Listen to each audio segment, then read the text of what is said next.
What's going on, everybody? It's Chuck, and you're watching the ITXP episode 2, season 10. So here we are, well into 2024, and there is a lot of noise around layoffs, and it's tough out there. Trust me, it's tough. I've been looking just to see, what's going on, how people are trying to get jobs in terms of recruitment and things like that. If you look on Reddit, all over Reddit, people are getting laid off and things like that. And this episode is going to talk about what happens when you get laid off. I've been laid off twice myself earlier in my career, and that looming tension of, am I going to get laid off this year? What's my company going to do? How am I going to deal with that now that I have a family to support and I am the primary breadwinner? So what is it that I can do to either protect myself or skill up to ensure that if I do get laid off, I can pivot to another job quickly? In this market, it's a little bit tough, or maybe take on some contract jobs and things like that. So this episode is going to be talking about layoffs.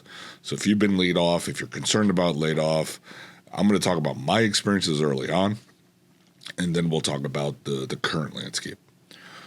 So my first experience of being laid off was shortly after 2001. This is the events of September 11th. If you've not heard my September 11th story, it's on the internet. Go listen to it. It's one of my shows. I think season 4. I don't even remember. If I prepared for these shows, I would actually link it. Maybe I'll link it to the show notes. But so I was laid off in 2001 not on September 11th. Shortly thereafter, I worked at a law firm in Tower 1. Had just started there. I think the year prior. Was a Lotus Domino admin for the law firm, and I enjoyed that place. It was a lot of young people, some older folks, but it was really a lot of young people. I was in my mid-20s at the time. It was my big New York break, working in New York City for the first time. 3 years into my career, and September 11th happened, and that was it. I remember the day they laid me off. I went to their temporary office, was called into HR, and they said, unfortunately, we're going to have to let you go because we had gone through a merger with another law firm that was based out of Chicago. They were moving all their technology to the Chicago data centers, and this was before remote work was popular, right? So I didn't have that opportunity. To work remotely. They wanted somebody in the location in their Chicago office.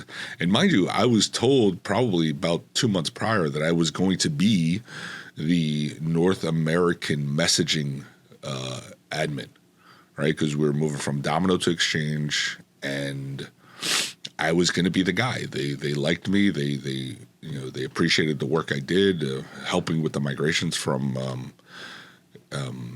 Lotus Domino to Exchange 2000 at the time. All right, they were going from Exchange 5.5 migration to Exchange 2000 migration, so it kind of coalesced into something that everybody was just going to start learning fresh anyway. So it was good for me. I was like, wow, this is going to be good. The combined law firm had about, I think at the time, 8,000 employees, right? And I think it was going to be one of the biggest law firms in North America, and I think third throughout the world. So it was pretty significant. And then September 11th happened. We lost our data center in Tower 1 and things like that. So when I got called into the office, I think sometime either the end of October or the beginning of November, that kind of is fuzzy because it's been so long. But I remember when they called me in, and I'm like, all right, here we go. I did get some severance. It wasn't a lot because, again, I was only there for a year. But fortunately for me, I was able to find something fairly quickly. About a month later, I was working for a consulting company, and I was working on a project for a media firm that they were migrating from Domino to Exchange. I'm like, oh, perfect. And I remember the first couple of days there, my girlfriend at the time, who's now my wife, we were talking about what I was going to be doing and things like that. And we're like, all right, cool. You actually have some projects to do. And I'm like, yeah, that's what they told me. 2 weeks goes by and I'm still sitting around learning their environment. And I'm like, hey, what's going on? And they're like, oh, we're running into some delays on the project, securing the project manager and things like that. I'm like, all right, cool. What do you need me to do? Right? They're like, oh, we need you to patch some servers and things like that. I'm like, okay. So I remember going into the data center, and I couldn't log into anything, right? And the person there who was in charge of patching the servers in the data center, because remember, you had to go to data center, log into the KVM switch there, and do the patches that way for whatever reason. But they did it that way back then. And she's like, oh, I can't give you that password. So long story short, I think right around the new year in 2002, so I was there about 4 months, I got called into my boss's office with HR there, and they said, look, unfortunately, Chuck, we lost the contract, and we don't have a position for you here. So I was like, okay. I remember walking out of that building and calling my girlfriend at the time, and I'm like, I got fucking laid off again. And I was just pure just sadness and depressed. I had sleeping pills from a doctor because of the trauma that I experienced during 9/11. I remember the weeks that I was unemployed. I think I took half a sleeping pill just to kind of sleep throughout the day. I was depressed, right? Because they don't prepare you for these things when you're in college, right? When you're in school or just in general. No one prepares you for getting laid off. It just doesn't happen. and it was frustrating because here I am. I thought it was a pretty big deal, right? As we all do.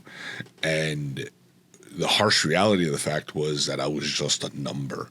And that really resonated with me after those 2 layoffs. Just realizing that I was a number. And I really, as much as everybody liked me and things like that, the bottom line is I'm easily replaceable. Regardless of how well I did my job, I'm easily replaceable. Now, in the scenario of the consulting company, right? That's kind of the deal.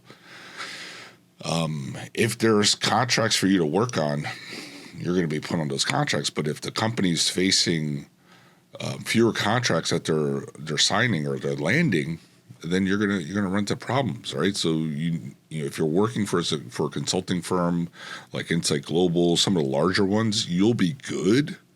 But if you're working for smaller ones like the one I was working at, those are the things that you learn hopefully early on in your career. So if you're early career and you just got laid off, dust yourself off, right? Dust yourself off. You have opportunities. In this market, it's a little bit tougher, but you have opportunities to, again, dust your pants off, dust your suit off, dust whatever, and get back out there. The sooner you get back out there, the better, right? And just hit it. Just hit it. Just go to the various forums that have insights into job postings and things like that. Look for contract jobs. Look for whatever you can do to get your feet back on the ground and running.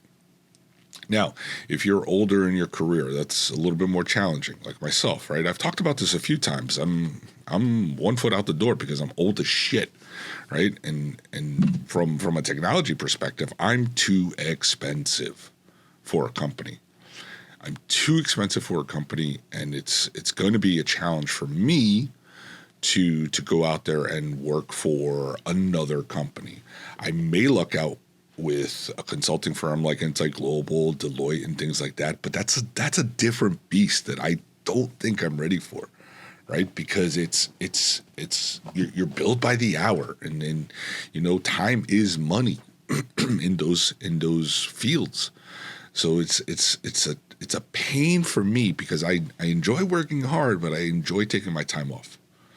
I enjoy taking my time off. I enjoyed spending time with my kids. There are only so many more years I have with my kids at this stage of the game, so it's going to be a challenge. But if you're laid off in your later or mid to late career and you have a family to support, I'm going to try to walk through some of the things that maybe you can do to to skill yourself up, to target a few things that may be able to help you. But let's start with the landscape of the layoff scene in 2024. Forget about 2023 because that was a nightmare.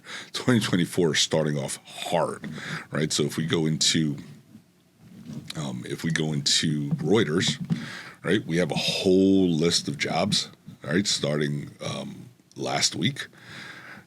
With Amazon laying off folks, right? I know somebody at Audible who's a friend of the family. I think he was spared, and it's crazy because he just moved down to, I think it was South Carolina because they allowed remote workforce.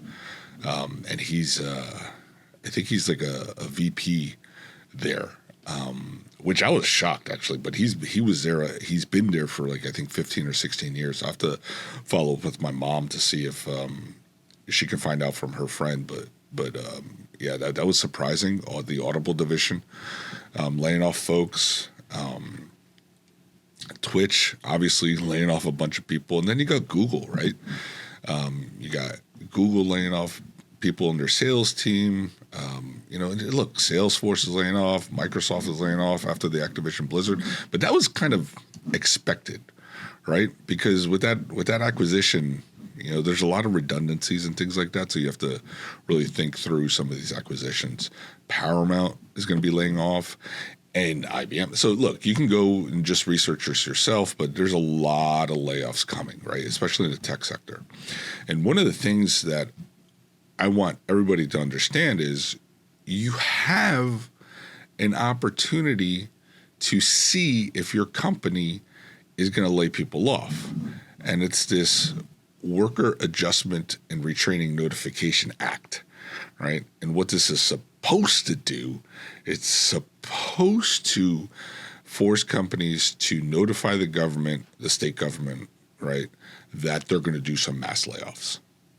Now, there are ways around this, all right? But for the most part, you'll find organizations posting these notices publicly, right? Because they have to, part of this act. Now, one thing, I did a search for New York City, right? And then it brought me to the state government of New York. You'll see Google here, right?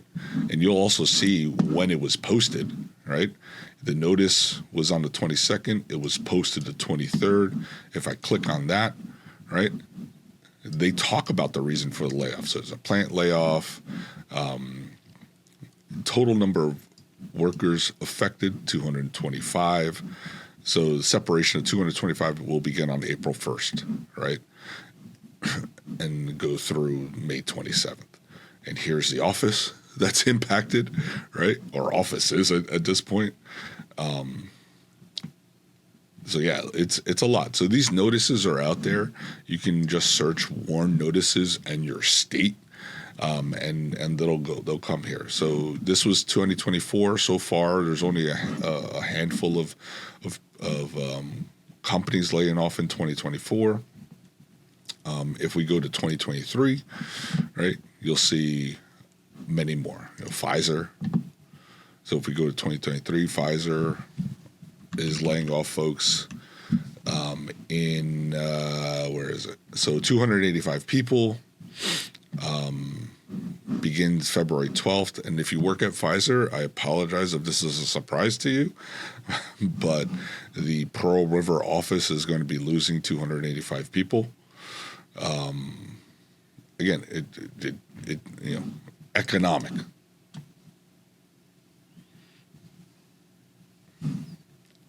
Is it really economic, right? So if I do, now this is pissing me off, right? Because So if I do Pfizer,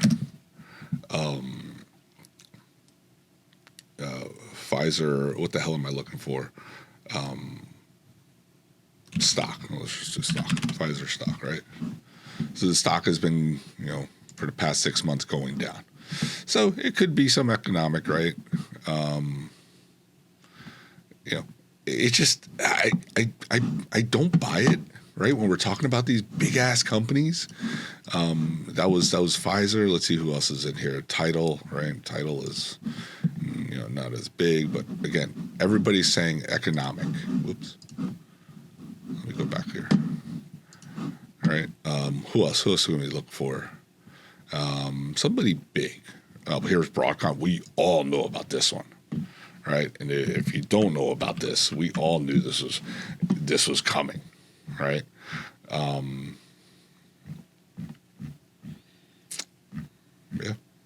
and it just we all knew. And what's funny is that they're just saying 2 people at 2 Penn Plaza, 13 people at 636 Avenue of the Americas, right? 154 remote workers, right? But these notices are available. Look, ShopRite supermarkets, right? If you work in where the hell are they? These sites, right? Unfortunately, you're going to be let go. So you can see what's coming. Credit Suisse, right? We knew about this. If you're in the financial industry, you knew about this, right? 254 people going to be let go, right? So I always look for my company when I'm just, again, every month I look to see if my company's there, and again, just do warn and then your state, warn notice and then your state, and then it'll bring up your state's site. So you can try to prepare yourself, but again, this is mass layoffs. I forgot what the cutoff was in terms of when they have to post. I think it's more than 25 people within a period of time, and they have to post these notices. I'm not even sure if it's everywhere. I think it's everywhere, right? Yeah, it's like mass layoffs and things like that. So just be aware that these things are out there. If your organization doesn't do mass layoffs and whatever that threshold number is, it doesn't mean it's not going to happen, but this gives you better insight, especially if you work in the tech sector, on what's coming down the pipe. All right, pipeline. Now, let's say you do get laid off, and it's unfortunate. You're gonna have a feeling of frustration, probably desperation, anxiety. A whole wave of emotions may come when you're sitting in there. What I can say is whatever you need to do to get your frustrations out that's legal, right, and doesn't impact those around you, right, your loved ones, your significant other, your partner, things like that, do it, right? If you need to scream, whatever, do it. I know the new trend is now people are recording their layoffs, which is, it's good because it's showing the transparency and the bullshit that happens when people get laid off. But one of the things that I say is, a lot of times, if it makes you feel better, go for it. But just understand there may be repercussions, right? We all know the young woman who recorded her layoff at Cloudflare, and then the repercussions with that, not on her, but Cloudflare. I think she's going to be all right. But it's just, people are doing it more and more, so you'll see that. So whatever you need to do to really get that frustration, get that anger out, and just hitting a pillow, hitting a punching bag, something, right, to get that frustration out. Do it. Get that out of your system. Take a deep breath, and figure out what your next move is. All right. So what I did was, and I talk about this all the time, is if you're in a technology space, right? And I'm assuming you are because you're listening to this show. If you're in the technology space, find out where your skills gap are and work on improving those. Like, well, Chuck, I'm laid off. I don't have a lot of money saved up because it's a tough economy. Inflation is going through the roof. Everything's more expensive. I get it, but there are free resources out there. So let's say you're a developer. You got laid off. All you know is development, and you need to skill up on something else. I tell everybody that listens, go to freecodecamp.org on YouTube, go to the playlists, and there's 100 different playlists that you can go through to learn something new, right? To learn something new. And here's the deal. The challenge is that there's a lot of stuff in here. But if you pick a topic and just start going through it, you're not working.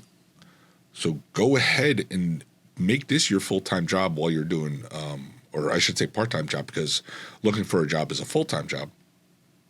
Do this. Do 20-minute blocks, do 30-minute blocks, whatever helps you get through the material.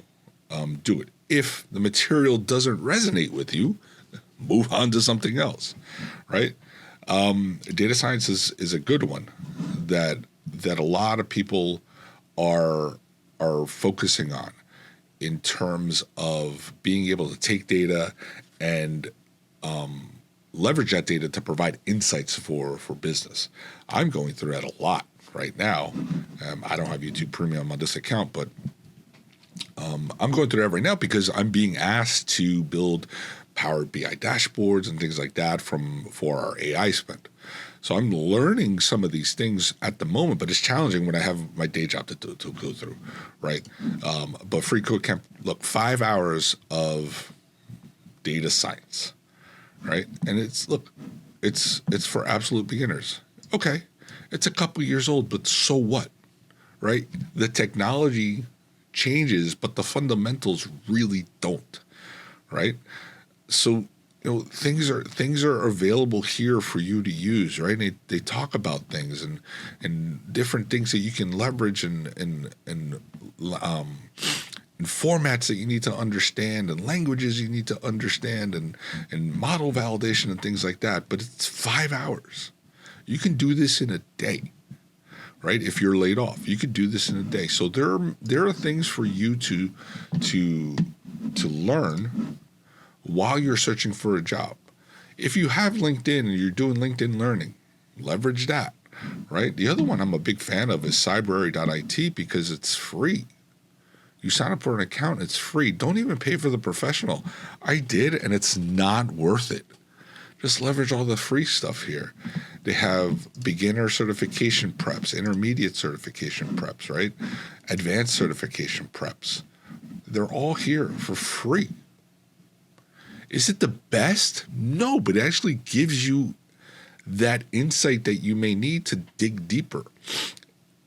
And at the tail end of this, I'm going to go through some other things on how you can actually get some of this stuff. But we'll go into that later. So freecodecamp.org, cybrary.it. I'm sure there's other ones out there, right? But there are other ones that you have to pay for. I'm a member of ISC Squared because I got my CISSP, right? I paid for that. I funded that myself. But there's stuff in here. You can get certifications. If you're entry level, if you want to move into cyber, you're done with like technology development, you're done with infrastructure, you're done with databases, whatever. Start with the entry level certified in cyber. I think they still offer some free certificates for this. So look out for that. If you're going through unemployment, ask for any resources when you go through unemployment. So when I was going through unemployment back in 2002, there were plenty of resources that I could have leveraged to help me learn something new. They were just throwing it at me, right? I was like, oh, here, go to the library and log in and learn these things, right? Okay. I didn't need to, but And I'll tell you why at the tail end of this. But do that. Isaka is another one, right? Where you can learn things. But now a lot of this stuff is not free, right? So this stuff is not free, and it's fairly expensive. But if you're looking to pivot your role, right, into more security, into more risk, into audit, those are good avenues to go in, right? Because security is something that is, from here to eternity, security and risk is going to be needed. Is it sexy? Is it fun? I don't think so. That's why it took me forever to get my CISSP, because it's not fun. But it gives me another skill that I leverage in my current day-to-day managing cloud engineering and ops teams, right? So it helps. The last thing is, and I just started doing this because my organization is now multi-cloud, and we're doing a GCP deployment. So I realized that Google for developers has this Innovators Plus program. It's like $2.99 for the year, and you get actually access for free for a short amount of time. So sign up for it. Sign up as a Google developer. Go to learn. You can even pick your skill level, right? And it'll give you some resources in here.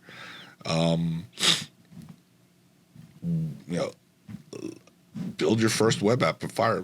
I don't even know what Firebase is, right? But it's going to walk you, it gives you videos and things like that. What was the one I was looking at? Before I signed on, I started this. Oh, I know what it is. I went to cloud, and I was like, oh, look, I could deploy a website with Cloud Run. Well, what the hell's Cloud Run? And boom, it just walks you through everything, right? And what you'll learn, talks about how to build a Docker image, right? So it tells you and it walks you through everything. So I signed up for free. I don't know if it charged my account yet, right? But it gave me the ability, and it talks about my time. It gave me the ability to really understand what's available. So Microsoft Learn is another one, right? So if I go to learn.microsoft.com,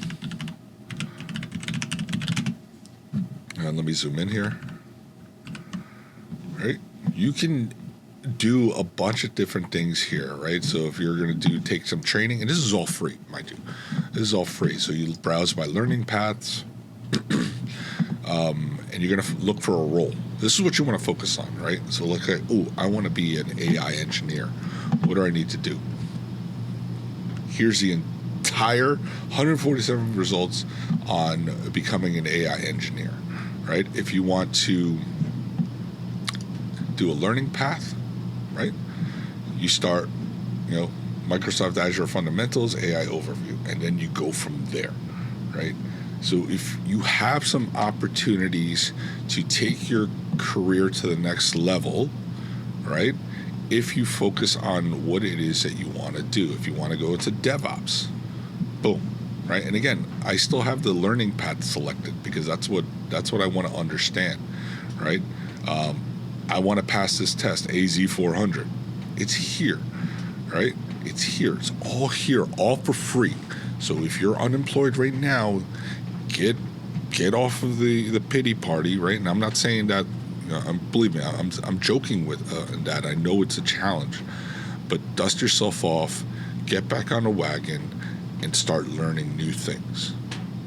And you should be doing this, even if you're working today. You should be doing this because your skill sets need to remain fresh and relevant, right? So I finally got my CISSP at the tail end of last year. I'm taking my CISM next week, right? And then I'm going to move into Google Cloud Architecture because I'm working on that at my current position. And I'm going all in on Google because the company has this plan around leveraging all the AI, like all of them, right? All the LLMs is going to be, so everybody's focused on an Azure at the moment, but we have a small pocket of people that are working with Google, and I'm like, I'm going to go that route, right? Because everybody's doing Microsoft. Some folks are doing Bedrock with AWS. I'm going to do Google, right? Because there isn't a big contingent. So my success in throughout my career has always been to find the roles that nobody wants because it's not sexy or it's not what the mainstream is doing, right? So that's why I started with Lotus Domino, right? While everybody else is doing Microsoft. And then I found a nice niche in doing Domino to Exchange migrations, right? So that's how I've always found myself to be successful in my career, by finding the roles of the job nobody wants to do. But you have opportunities here, and I'm sure AWS has one. I'm not a fanboy on any cloud provider, right? But there's going to be opportunities out there for you to learn and continue learning. But your goal is to get a job, right? Your goal is to get a job. How can you get a job in this environment? And unfortunately, I don't have an answer for you because it is tough out there.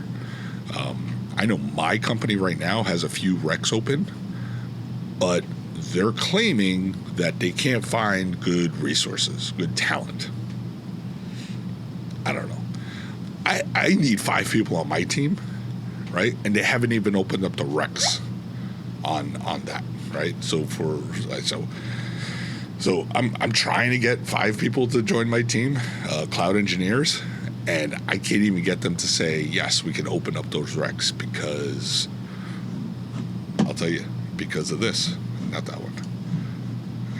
This one. Economic reason. Which I call bullshit because we've had our best year yet, right? So there are opportunities out here for you. Please leverage those opportunities. Please continue focusing on growing your skill set. Now, warning, the following information I'm going to share with you is for educational purposes only.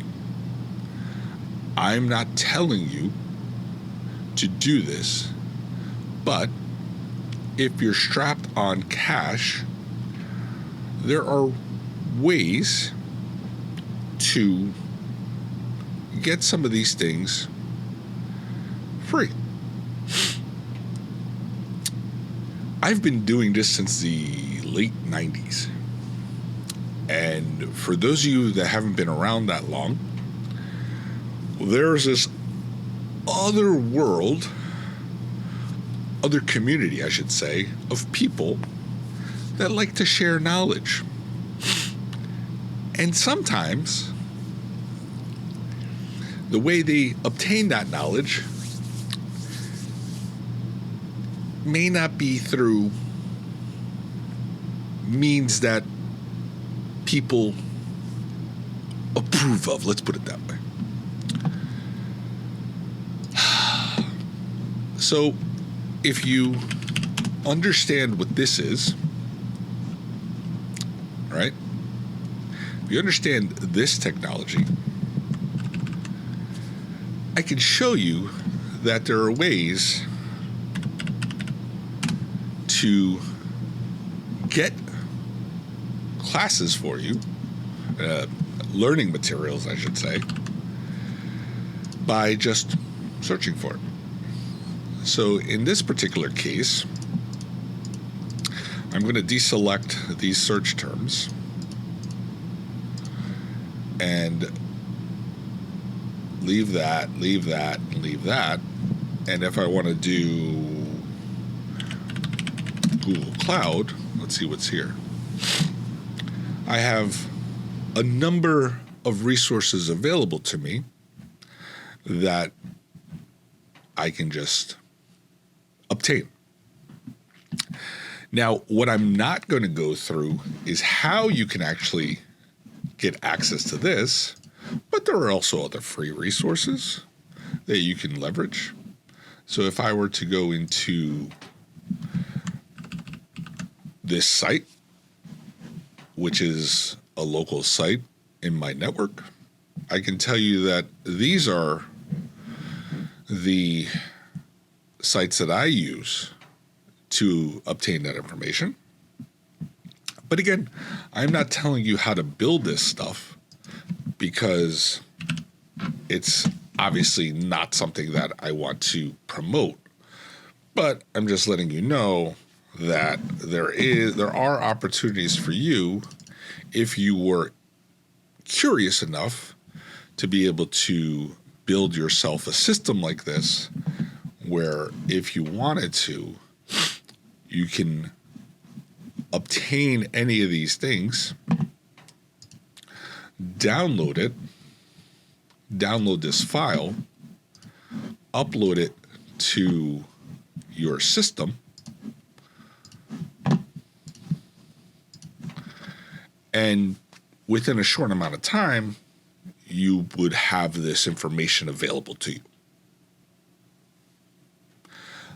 Alternatively, you can just go to that site and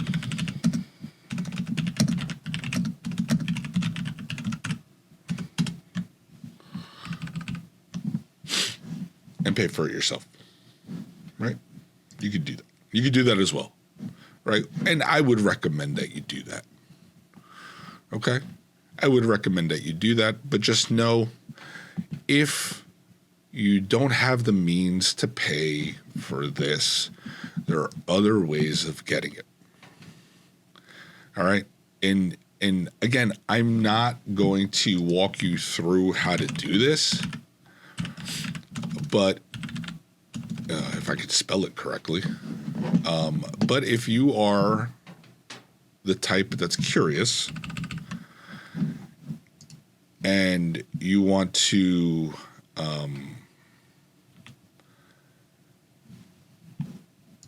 understand how you can build a system like this, right? Here's a good place for it, right? There's a good place to do that. The other thing you want to do is do a search term like this, and there are guides available to you to do that. All right. And I think this is important because at the end of the day, you should always have a home lab where you learn how to do things without incurring additional costs. Now, the startup costs may be a little bit pricey for you, but technically, if you have an old laptop around, you can leverage that. Put a virtualization machine on there, a virtualization platform on there, and do it. But there are other things you can do. I'm a big fan of Geekom. Excuse me. And I bought a mini, the IT11, I think it was. Yeah, I bought the IT11 two years ago, maybe at this point, 3 years ago. 2 years ago, and it's been awesome, right? Because what I've been able to do, and you'll see a lot more people talk about this in the communities that you follow, right? I just installed Proxmox on that box, and I have my virtual machines here, right? I have a Windows machine and 2 Debian machines here, and I prefer Debian over anything else. And again, Linux flavors are a dime a dozen, and there are pros and cons of each of the ones. But if you really, really want to up your game in terms of learning things on your own, I have a dedicated box that I purchased, and it's pretty big. I think I have 512 gigs on it. I bought the 1 terabyte, so 32 gigs of RAM, 1 terabyte. Excuse me, and it's sufficient for my needs, right? Look, my CPU and memory load. I'm not that useful, heavily utilized, right? But it does help with things like this. And then if I go into, obviously I'm not going to show you that. I mean, why would I show you that? Let me, where the hell is it? Here it is.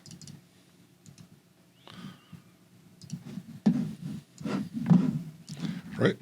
So here it is. Now, if you don't know what this is, then you're going to have to figure that out as well, right? Again, I'm not telling you how to do things. I'm showing you that there are opportunities out there for you to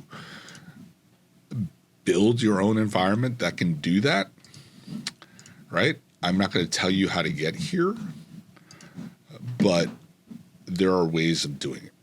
Now, ultimately, it's up to you to really figure out what you need to do to get there.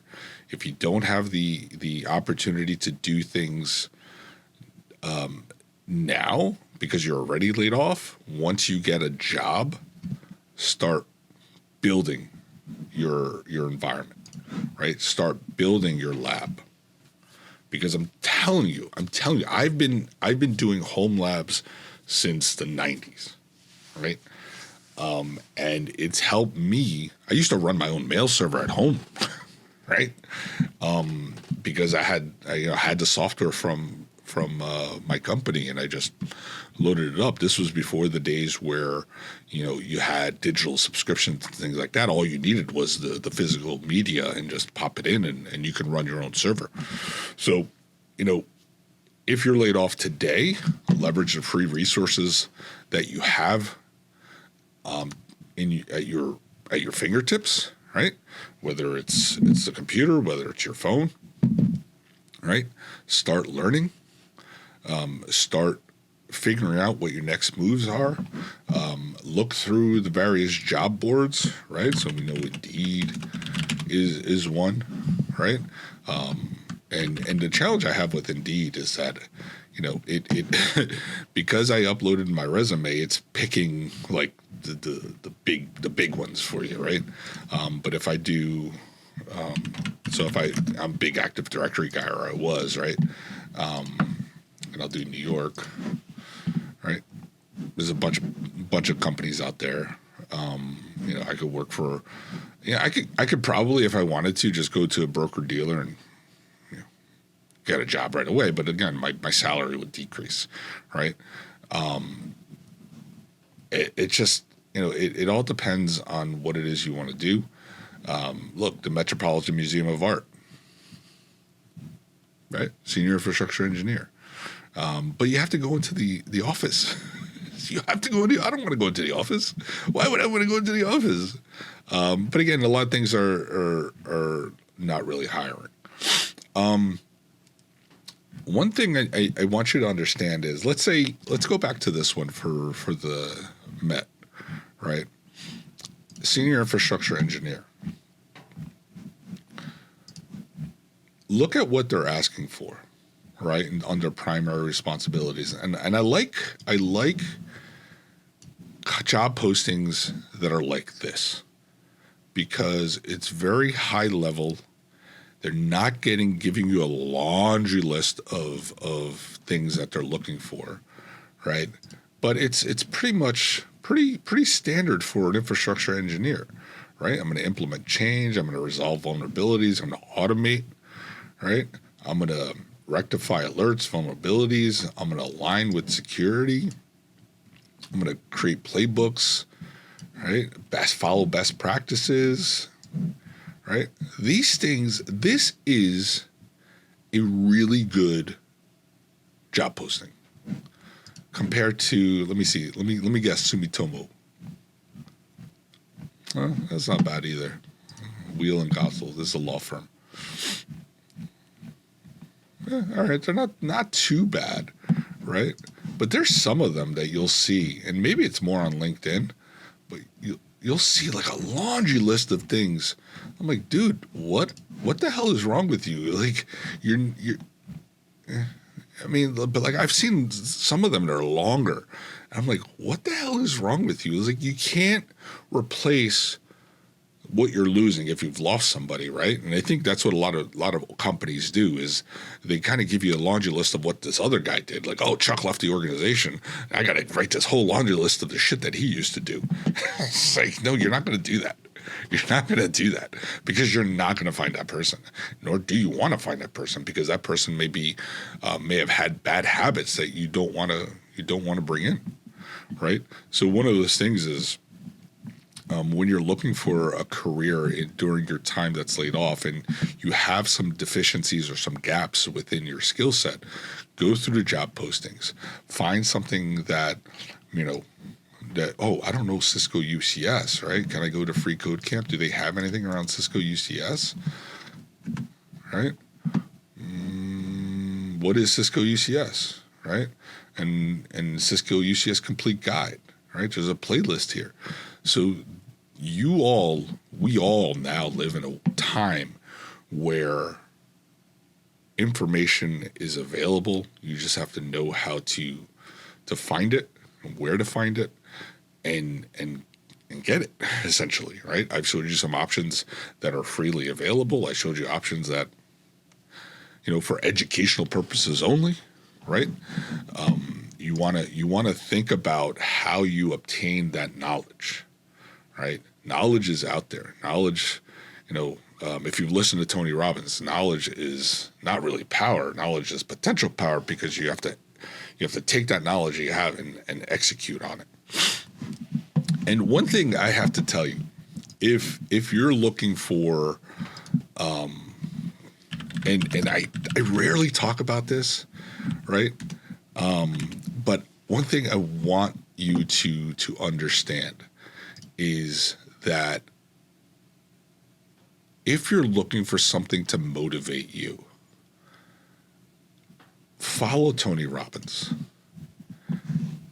And I say this because every time I listen to the guy and I implement the things, my health aside, because that's my health aside, this dude throws free things every year, it seems like, since the pandemic. He's been doing things for free for 3 days that just, it's an insight into some of the longer events that he does that you have to pay thousands of dollars for, right? This one just started Thursday on the 25th. I'm recording this on a Saturday, the 27th, so it ends today. But it's amazing, right? And you're not supposed to be doing this, but again, this is for my own personal use. I'm not sharing this with anyone outside of me. But what I've done is, and I'm gonna bring this up now. Hey Charles, I'm in Hoboken. Right? New insight that did it. I see, Terry saying I have it. You have days though when right? you woke up in the morning and thought to yourself, your mind says, "Let's go get him," and your body says, "I can't get out of bed." Who's had days like this, right? And that's the live session with the man. So it's it's things like that where if you're looking for motivation, if you're looking for a way to change your mindset in certain things, in certain areas of your life. Now, look, we're not all perfect. It doesn't always resonate immediately with everyone on the first time you do it. You have to do it, again and again. Repetition is something that will hopefully help you get through any roadblocks that you have. But follow Tony on social media. A lot of the stuff that he does every year is free. And I do have to warn you, if you ever get into the whole Tony Robbins stuff, they upsell you left and right. Sometimes it's off-putting, but if you can get through all that and ignore the emails and the phone calls that you get and things like that after, it's going to be hopefully for some of you life-changing, or may actually help you, change your mindset, essentially. But again, every time I implement his things outside of my health, I've been fairly successful in achieving what I set out to do, right? And I think for the most part, there is some benefit to what he says. Having gone through, this is now the third one over 4 years. So since the pandemic, this is the third one I've been to. And I actually got a VIP invite to this for free because I think I was a member of his inner circle. And I know it sounds like an MLM, and I think it kind of is, but like I wasn't selling anything, right? And I don't want to sell anything. Even though he says, "Oh, you have to sell your knowledge and things like that," I was like, I'm not all about that. I'm about sharing the knowledge because the way I've excelled in my career is obtaining knowledge myself, right, through various resources which I shared for educational purposes. And I want to give back, which is why I started this, right? I want to give back. I want to give back for free. This is my time that I'm giving back to the community for those that want to listen. And that's something that really from my perspective, because I've been able to leverage so much knowledge from other sources and other people, I want to ensure that I give back, right? Because that's how I've been successful. And even if, this segment, right, of what I just showed over the past 10, 15 minutes helps you kind of a little bit, then my job was done, right? I think I did well. So if you're going through a layoff, if you've been laid off, if you've been unemployed for a while, think about where you want to go in terms of next level. Try to get an opportunity to level your skill set up. Even if you had to take a job in a retail place or somewhere else where you're working nights and things like that, you have a phone. Get that information on that phone. Do it during your breaks. Do it, whatever. There's time. Trust me, there's time available. Everybody has the same amount of time. It's just how you leverage that time is where the difference is. So get off your feet. Start doing what you need to do to get a new job or to skill up to get the next job, right? You never know where it may take you, and that's kind of what I've always been able to kind of think about. Just really go with where your heart desires, right? But if you're going through that, I feel for you. I've been laid off twice, so I understand the pain, the challenges that you're facing, and I face that every day, right? Because that looming fear of, am I going to get laid off now, right? Because I'm old and they're gonna repost my position at a fraction of the cost that they're paying me, right? Because the economy, right? I don't know, but we'll figure it out together. And, if you ever have any questions, just reach out to me, social-media@theitxp.com. All right. I'm here to answer any questions that you may have about, job loss or things like that, or, just you want some guidance, just let me know and we'll work through this together. But thank you for your time, and I'll talk to you later. Take care.